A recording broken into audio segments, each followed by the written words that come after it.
Good morning friends. स्वागत है आपका हमारे यूट्यूब चैनल जीएस कैप्सूल में। आई होप आप सभी लोग अच्छे होंगे। फ्रेंड्स, अगर चैनल पर नए हैं तो रेगुलर अपडेट्स और करंट अफेयर्स के लिए चैनल को प्लीज सब्सक्राइब कर लीजिए। इस वीडियो में हम 9 अप्रैल के जो भी करंट अफेयर्स चर्चा में है वो देखेंगे और इसका फ्री पीडीएफ आपको हमारे टेलीग्राम ग्रुप में मिल जाएगा। 7 और 8 अप्रैल का पीडीएफ मैं अपने टेलीग्राम ग्रुप में डाल चुका हूं, तो वहां से आप इसको डाउनलोड कर सकते हैं। तो चलिए शुरू करते हैं कौन कौन से करंट अफेयर्स चर्चा में है। पहला, केंद्रीय रक्षा मंत्रालय द्वारा 8 अप्रैल 2024 को नई दिल्ली में उद्घाटन परिवर्तन चिंतन त्रिसेवा सशस्त्र बल योजना सम्मेलन। तो देखिए, ये तीनों जो हमारी आर्म्स हैं, इंडियन एयरफोर्स, इंडियन आर्मी और नेवी, ठीक है, इन तीनों ही सशस्त्र बलों का एक ये प्लानिंग कॉन्फ्रेंस थी या प्लानिंग सम्मेलन था। और इस तरीके का देखिए उद्घाटन यानी इस तरीके का ये पहला सम्मेलन है। और कहां पर आयोजित किया गया? नई दिल्ली में ये आयोजित किया गया। तो इसको याद रखिएगा। हो सकता है आपसे ये भी पूछ ले कि पहले त्रिसेवा सशस्त्र बल योजना सम्मेलन का नाम क्या था, तो उसका नाम है परिवर्तन चिंतन। आगे देखते हैं। पंजाब में मालेर कोटला के जिला चुनाव अधिकारी एवं उपायुक्त डॉक्टर पल्लवी की अनूठी पहल के तहत जिले के लोगों को चुनावी संबंधी जानकारी उपलब्ध कराने के लिए बूथ राबता नाम से एक विशेष वेबसाइट शुरू की गई है। तो जितने भी इलेक्शन इस समय शुरू होने वाले हैं, आपको पता है 19 अप्रैल से, तो अलग अलग स्टेट्स में अलग अलग इसके इनिशिएटिव चल रहे हैं लोगों में अवेयरनेस फैलाने के। तो बूथ राबता नाम से पंजाब की जिला चुनाव अधिकारी हैं, उनके द्वारा एक ये नया इनिशिएटिव स्टार्ट किया गया है। तो पंजाब इसको याद रखिएगा। इसके अलावा एक और प्रश्न इससे काफी चर्चा में है, मिशन 414।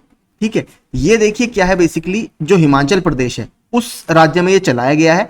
जो 414 मिशन 414 इसलिए इसका नाम है, जो 414 ऐसे बूथ थे जहां पर जो चुनाव है या जो वोटिंग है वो बहुत कम रही थी, वोटिंग परसेंटेज बहुत कम रहा था, उनमें वोटिंग परसेंटेज बढ़ाने के लिए ये एक मिशन चलाया गया है। तो ये हिमाचल प्रदेश का है, इसको याद रखिएगा, मिशन 414। इसके अलावा इलेक्शन कमीशन ने जो यूथ है, हमारे जो युवा है, उनको वोट देने के लिए प्रेरित करने के लिए या उनमें जागरूकता फैलाने के लिए किसको चुना है? तो उन्होंने आयुष्मान खुराना जी को इसके लिए चुना है, जो एक बहुत फेमस एक्टर है आयुष्मान खुराना। इनको यूथ में अवेयरनेस लाने के लिए इलेक्शन कमीशन ऑफ इंडिया ने चुना है। तो इसको भी याद रखिएगा। आगे चलते हैं। ये देखिए जीआई टैग बहुत चर्चा में है फिर से। महाराष्ट्र के सांगली जिले के एक छोटे से शहर मिराज, इसके सितार और तानपुरा को संगीत वाद्ययंत्र बनाने की शिल्प कौशल के लिए जाना जाता है, जिसे प्रतिष्ठित भौगोलिक संकेतक यानी जीआई टैग से सम्मानित किया गया है। तो आपसे देखिए, जो ये मिराज सिटी है, महाराष्ट्र के सांगली जिले में एक जगह है, यहां पर जो तानपुरा और सितार है, ठीक है, सितार, इन दोनों को बनाने में इनको काफी कौशल है यहाँ के लोगों को। और ये जो मध्यकालीन भारत है उस दौर से ही माना जाता है कि यहाँ पर जो ये शिल्प है या जो ये आर्ट है इनको बनाने की, इन दोनों वाद्य यंत्रों को बहुत ज्यादा फेमस है। इसी को रिकॉग्नाइज करते हुए जो भारत की ministry of commerce and industry है या जो वाणिज्य मंत्रालय है भारत का, जो कि जीआई टैग आपका प्रदान करता है, उसने इसको जीआई टैग दिया है। तो आपसे पूछे अगर सितार और तानपुरा बनाने के लिए फेमस मिराज शहर कहां पर स्थित है, तो ये महाराष्ट्र में स्थित है। तो जो ministry of commerce and industry होता है, इसका एक विभाग होता है DPIIT, department for promotion of industry and internal trade, ये इसकी फुल फॉर्म होती है। ये आपका जीआई टैग देता है। जीआई टैग के लिए देखिए एक एक्ट है, basically GI goods and registry act होता है आपका 1999 का। इसके तहत आपको ये दिया जाता है। और जो इंडिया की ज्योग्राफिकल इंडिकेशन या जीआई टैग की रजिस्ट्री है वो आपके चेन्नई में स्थित है, इसको भी याद रखिएगा। ये जो टैग होता है ये नेचुरल और आर्टिफिशियल यानी प्राकृतिक और जो कृत्रिम उत्पाद होते हैं दोनों को दिया जाता है। और ये 10 साल के लिए वैलिड होता है। 10 साल के बाद इसको दोबारा से रिन्यू कराना पड़ता है। इसके अलावा अगर बात करें, उत्तर प्रदेश के 2 उत्पाद अभी बहुत चर्चा में है। एक है आपका काठिया गेहूं, ठीक है, काठिया गेहूं जो है ये बुंदेलखंड क्षेत्र में होता है, थोड़े से ड्राई एरियाज में होता है, इसको अभी जीआई टैग दिया गया है। इसके अलावा अगर बात करें सांझी क्राफ्ट, ठीक है, तो आपका जो ब्रज वाला क्षेत्र है, जो मथुरा वाला एरिया है, ठीक है, मथुरा और उसके आसपास के क्षेत्र में ये सांझी क्राफ्ट या सांझी शिल्प बहुत ज्यादा फेमस है और इसीलिए इसको जीआई टैग आपका दिया गया है। तो ये दोनों अभी चर्चा में है बहुत ज्यादा। अगर बात करें पूरे भारत में सबसे ज्यादा जीआई टैग किसके पास है, तो जीआई टैग सबसे ज्यादा उत्तर प्रदेश के पास है, 69, ठीक है। सेकंड रैंक आपकी है तमिलनाडु की, जिसके पास 58 उत्पादों को जिसके जीआई टैग दिया गया है। तो ये सारे आप याद रखिएगा। पीटर पेलेग्रिनी स्लोवाकिया के राष्ट्रपति चुने गए। तो अभी स्लोवाकिया में प्रेसिडेंशियल इलेक्शन हुए थे, वहां पर पीटर पेलेग्रिनी ने इस चुनाव को जीता है। अगर बात करें स्लोवाकिया की, तो स्लोवाकिया का मैप मैंने डाला है, हो सकता है आपसे पूछ ले। स्लोवाकिया देखिए एक लैंड लॉक्ड कंट्री है, ठीक है। लैंड लॉक्ड मतलब जो किसी भी वाटर बॉडी से उसका बॉर्डर नहीं है और चारों तरफ से ये अलग अलग देशों से घिरा हुआ है। तो अगर आप यहां पर देखेंगे तो यूक्रेन, पोलैंड, चेक रिपब्लिक, ऑस्ट्रिया और हंगरी, इन 5 कंट्री से इसका बॉर्डर लगता है, ठीक है। यूक्रेन, पोलैंड, चेक रिपब्लिक, ऑस्ट्रिया और हंगरी। अगर बात करें स्लोवाकिया की, तो स्लोवाकिया की जो राजधानी है वो ब्रातिस्लावा है और इसकी जो मुद्रा है वो यूरो है, क्योंकि यूरोप के अंदर ही आता है तो यूरो ये मुद्रा फॉलो करता है। तो ये सारे फैक्ट्स आप याद रखिएगा। इसके अलावा कुछ अभी जो नवनियुक्त प्रधानमंत्री अलग अलग देशों के चर्चा में रहे हैं, सबसे पहले तीसरे कार्यकाल के लिए मिस्र के नए मतलब पुराने ही राष्ट्रपति हैं लेकिन तीसरा कार्यकाल इनका है, अब्दुल फताह अल सीसी।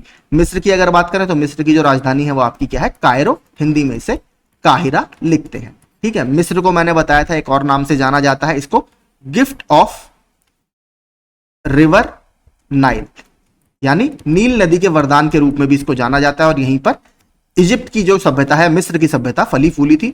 नील नदी दुनिया की लॉन्गेस्ट रिवर है या सबसे लंबी नदी है, ठीक है। नील नदी पर एक बहुत फेमस डैम है, असवान डैम, ठीक है। असवान डैम या इसको नासर डैम भी बोला जाता है, ठीक है, नासर डैम, ये भी आप याद रखिएगा, नील नदी के ऊपर बना हुआ है। आगे चलते हैं। डेमोक्रेटिक रिपब्लिक ऑफ कॉन्गो की नई प्रधानमंत्री कौन बनी है और ये इस देश की पहली महिला प्रधानमंत्री है, ये बहुत इंपॉर्टेंट है, आपसे पूछेगा जरूर किसी एग्जाम में। जूडिथ सुमिनवा तुलुका, ये इसकी पहली प्रधानमंत्री है। बात करें अगर डेमोक्रेटिक रिपब्लिक ऑफ कॉन्गो की, इसकी जो कैपिटल है वो है किंशासा, ठीक है, ये इसकी कैपिटल है किंशासा। और इसको जायरे के नाम से भी जाना जाता है, ठीक है। डीआरसी को, democratic of Republic of Congo को डीआरसी के नाम से भी जाना जाता है, हिंदी में आप इसे कॉन्गो गणराज्य बोलते हैं। आपको पता होगा कॉन्गो एक बहुत फेमस रिवर है अफ्रीका की, और कॉन्गो एक ऐसी नदी है जो इक्वेटर को, या आपकी जिसको हिंदी में भूमध्य रेखा आप बोलते हैं, भूमध्य रेखा को ये 2 बार काटती है, इसको याद रखिएगा। अफ्रीका की ही एक और बहुत फेमस नदी है लिम्पोपो, ठीक है। जो लिम्पोपो नदी है ये ट्रॉपिक ऑफ कैप्रिकॉर्न को, या जो आपकी मकर रेखा है, ठीक है, मकर रेखा को ये 2 बार काटती है लिम्पोपो नदी। तो इस सारे फैक्ट्स को आप याद रखिएगा। इसके अलावा सेनेगल के राष्ट्रपति कौन चुने गए हैं, बासिरो डियोमाय फे। सेनेगल भी आपका एक अफ्रीकी देश है जो आपके वेस्ट अफ्रीका या पश्चिमी अफ्रीका में पड़ता है। इसकी राजधानी है डाकर, DAKAR, डाकर इसकी राजधानी है, इसको भी याद रखिएगा। पुर्तगाल के प्रधानमंत्री किसको चुना गया है अभी, लुइस मोंटेनेग्रो को। इनको नरेंद्र मोदी जी ने ट्वीट कर बधाई भी दी थी, तो ये हमारे लिए इंपॉर्टेंट है। पुर्तगाल की अगर राजधानी की बात करें, सबको पता ही होगा, लिस्बन। पुर्तगाल के एक बहुत फेमस फुटबॉल के प्लेयर भी हैं, क्रिस्टियानो रोनाल्डो। इसके बात करें अगर इंडोनेशिया के राष्ट्रपति किनको चुना गया है, प्रबोवो सुबियांतो जी को इंडोनेशिया का राष्ट्रपति चुना गया है। इंडोनेशिया की जो राजधानी है वो क्या है आपकी, जकार्ता, ठीक है, जकार्ता याद रखिएगा, ये इंडोनेशिया की राजधानी है। और जकार्ता में ही किसका हेडक्वार्टर है, आसियान का, ठीक है, association of south east Asian nation जो है आसियान, उसका हेडक्वार्टर आपके जकार्ता में ही स्थित है। आगे चलते हैं। मैक्स वर्स्टैपन ने जापानी ग्रांड प्री जीती, जो आपकी F1 या फॉर्मूला 1 रेस होती है, उसमें अभी हाल ही में जापानी ग्रांड प्रिक्स हुई थी, उसको मैक्स वर्स्टैपन ने जीता। अभी 2024 में और जो ग्रांड प्रिक्स हुई हैं उसके मैंने विजेता डाल दिए हैं। ऑस्ट्रेलियन ग्रैंड प्रिक्स जो फरारी के कार्लोस साइना है, इन्होंने जीती, स्पेन के हैं। सऊदी अरब ग्रैंड प्री रेडबुल के मैक्स वर्स्टैपन ने ही जीती, जो नीदरलैंड के हैं। और बहरीन ग्रांड प्रिक्स ये भी रेडबुल के मैक्स वर्स्टैपन ने जीती है, ये नीदरलैंड के प्लेयर है। तो इन्होंने अभी तक 3 फॉर्मूला 1 इस साल जीत ली हैं, बहरीन ग्रैंड प्रिक्स, सऊदी अरब ग्रैंड प्रिक्स और आपके जापानीज ग्रैंड प्रिक्स। केवल ऑस्ट्रेलियन ग्रैंड प्रिक्स आपके कार्लोस साइना ने जीती है, ये भी इंपॉर्टेंट है। सागर कवच 1 2024 नामक 2 दिवसीय तटीय सुरक्षा अभ्यास, ठीक है, याद रखिएगा, ये कोस्टल सिक्योरिटी एक्सरसाइज है, ठीक है। और इसका 1-2 अप्रैल से लेकर कहां पर आयोजित की गई, लक्षद्वीप द्वीप समूह में यह आयोजित किया गया था। लक्षद्वीप की अगर राजधानी की बात करें तो क्या है आपकी, कवारत्ती, कवारत्ती। तो ये 36 अलग अलग छोटे छोटे आइलैंड का समूह है, और ये आइलैंड आप देखेंगे तो ये कोरल रीफ्स हैं, या कोरल अथवा प्रवाल भित्ति जिसे आप बोलते हैं, उसके ये बने हुए हैं। तो काफी फेमस टूरिस्ट डेस्टिनेशन भी है इंडिया की। आगे चलते हैं। उत्तराखंड राज्य सरकार ने ग्लेशियर लेक आउटबर्स्ट फ्लड, जिसके GLOF बोला जाता है, इसको GLOF से जुड़े जोखिमों का आकलन और कम करने के लिए सक्रिय उपाय शुरू किए हैं। आपको याद होगा बीच में पिछले साल उत्तराखंड में एक आपदा आई थी, जो ग्लेशियर लेक होती है या जो ग्लेशियर के पीछे पानी रुका हुआ रहता है, यानी वहां पर जो लेक बन जाती है, उसके टूटने से एक नीचे बाढ़ आ गई थी। जो रैनी आपका गांव है, जो जिसपे हाइड्रो इलेक्ट्रिक पावर प्रोजेक्ट जो था वो भी डैमेज हो गया था, वो इसी कारण हुआ था। तो उत्तराखंड में 5 ऐसी जगह बताई गई हैं, 5 ऐसी लेक बताई गई हैं जो बहुत ही ज्यादा खतरनाक है। तो उसकी पूरी स्टडी के लिए उत्तराखंड सरकार ने 2 विशेषज्ञ पैनल अभी स्थापित किए हैं। तो आपसे अगर पूछे कि कौन से राज्य सरकार ने ग्लेशियर लेक आउटबर्स्ट फ्लड की स्टडी के लिए या हिमनद झीलों की स्टडी के लिए विशेषज्ञ पैनल स्थापित किए हैं, तो उत्तराखंड ने स्थापित किए हैं। अमेरिका और ब्रिटेन ने एआई सुरक्षा को बढ़ाने के लिए एक साझेदारी बनाई है। तो आर्टिफिशियल इंटेलिजेंस आपको पता है इस समय बहुत ज्यादा चरम पर है, लगातार कई सारे देश इस पर काम कर रहे हैं, लेकिन उसके कुछ खतरे भी हैं। आपको पता है किसी भी टेक्नोलॉजी के पॉजिटिव और निगेटिव दोनों साइड होते हैं। तो जो निगेटिव साइड है उसको कैसे कम किया जाए, या इससे जो सिक्योरिटी इश्यूज बढ़ रहे हैं या इससे जो सुरक्षा से संबंधित इश्यू बढ़ रहे हैं उसको दूर करने के लिए अमेरिका और ब्रिटेन दोनों साथ में आए हैं। दोनों ही बड़ी कंट्री हैं, डेवलप्ड कंट्री हैं, और ये दोनों इस पे आप पूरी स्टडी करेंगे, जिसका लक्ष्य उन्नत एआई मॉडल से उत्पन्न जोखिमों का समाधान करना है कि इससे क्या क्या हमें थ्रेट हो सकते हैं, क्या क्या समस्याएं हो सकती हैं, उसका समाधान करने के लिए दोनों आपस में साझेदारी कर रहे हैं। एक अवार्ड चर्चा में है। डॉक्टर कार्तिक कोमुरी को राष्ट्रीय प्रसिद्धि पुरस्कार 2024 से सम्मानित किया गया है। इससे होगा, माफ कीजिए, ठीक है। तो डॉक्टर कार्तिक कोमुरी, ये याद रखिए, नेशनल फेम प्राइज या राष्ट्रीय प्रसिद्धि पुरस्कार। एक ये वन्यजीव अभ्यारण्य चर्चा में है। केंद्र ने चंडीगढ़ के सुखना वन्यजीव अभ्यारण्य, तो पहला प्रश्न क्या बनेगा, सुखना वन्यजीव अभ्यारण्य कहां पर है, चंडीगढ़ में स्थित है।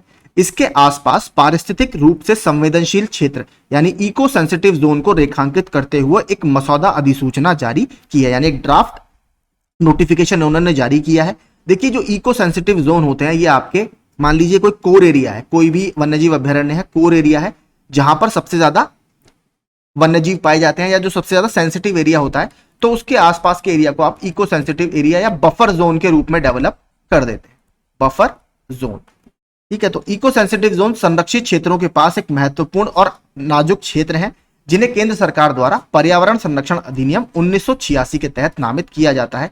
यह फैक्ट बहुत इंपॉर्टेंट है, अगर आप पर्यावरण पढ़ेंगे तो यूपी पीसीएस में, ठीक है, यूपीएससी तक में इससे प्रश्न लगातार बनते हैं कि जो इको सेंसिटिव जोन है वो कौन से अधिनियम के तहत नामित किए जाते हैं। तो एनवायरमेंटल प्रोटेक्शन एक्ट 1986 के तहत इसको नामित किया जाता है। ये लगभग 10 किलोमीटर का एरिया माना जाता है, ठीक है। कोर एरिया के आसपास का 10 किलोमीटर का बफर जोन इसमें बना दिया जाता है, जिसमें जो एक्टिविटीज होती हैं वो आपकी रेगुलेटेड होती हैं, कुछ एक्टिविटीज परमिटेड होती हैं और कुछ एक्टिविटीज बिल्कुल ही बंद कर दी जाती हैं। तो इस तरीके की इसमें एक्टिविटीज जितनी भी आपकी क्रियाकलाप है उनको रोका जाता है, कुछ को परमिट किया जाता है। इस तरीके के इसमें रूल्स एंड रेगुलेशंस होते हैं इस 10 किलोमीटर के क्षेत्र में। तो ये याद रखिएगा, इंपॉर्टेंट फैक्ट ये है आपका, सुखना वन्यजीव अभ्यारण्य चंडीगढ़ में है और सुखना लेक भी चंडीगढ़ में है, याद रखिएगा, ठीक है। सुखना लेक जो है ये भी चंडीगढ़ में है। इसके अलावा देखिए अभी कुछ और मैंने आपको बताया था, कुछ वाइल्ड लाइफ सेंचुरीज या वन्यजीव अभ्यारण्य और चर्चा में है। एक बहुत इंपॉर्टेंट है एटुर नगरम, ठीक है, एटुर नगरम है आपका तेलंगाना में, ठीक है। ये भी बहुत ज्यादा फेमस है, ये भी अभी न्यूज में रही थी। तो अगर एटुर नगरम आपसे पूछे कहां पर है तो तेलंगाना में है। इसके अलावा एक और बहुत अभी चर्चा में थी, पॉइंट कैलीमर, ठीक है। पॉइंट कैलीमर जो है ये आपका तमिलनाडु में स्थित है, ये मैंने आपको मैप भी दिखाया था। तो पॉइंट कैलीमर में अभी पशु गणना चल रही थी, इस वजह से ये काफी ज्यादा न्यूज में था। तो तमिलनाडु में, इसको याद रखिएगा। ये एक रामसार साइट भी है, ठीक है, ये एक रामसार साइट भी। आगे चलते हैं। पुणे के वाडिया कॉलेज स्पोर्ट्स ग्राउंड में योग महोत्सव ने अंतरराष्ट्रीय योग दिवस की 75 दिवसीय उल्टी गिनती को चिन्हित किया। आपको पता है 21 जून को क्या मनाया जाता है, अंतरराष्ट्रीय योग दिवस या इंटरनेशनल योगा डे मनाया जाता है। तो पुणे का एक कॉलेज है वाडिया स्पोर्ट्स कॉलेज, वहां पर एक योग महोत्सव का आयोजन किया गया और वहां से अब आपके 75 दिन की उल्टी गिनती शुरू हो गई, क्योंकि 21 जून को आपका ये मनाया जाएगा। तो याद रखिएगा योग महोत्सव कहां पर मनाया गया, पुणे के वाडिया स्पोर्ट्स कॉलेज में। तो यही देखिए आज के सारे करंट अफेयर्स हमारे चर्चा में थे। आई होप आपको सेशन अच्छा लगा होगा और एक्स्ट्रा फैक्ट्स भी अच्छे लगे होंगे। ऐसे ही रेगुलर करंट अफेयर्स के लिए प्लीज आप चैनल को सब्सक्राइब कर दीजिएगा। Thank you so much.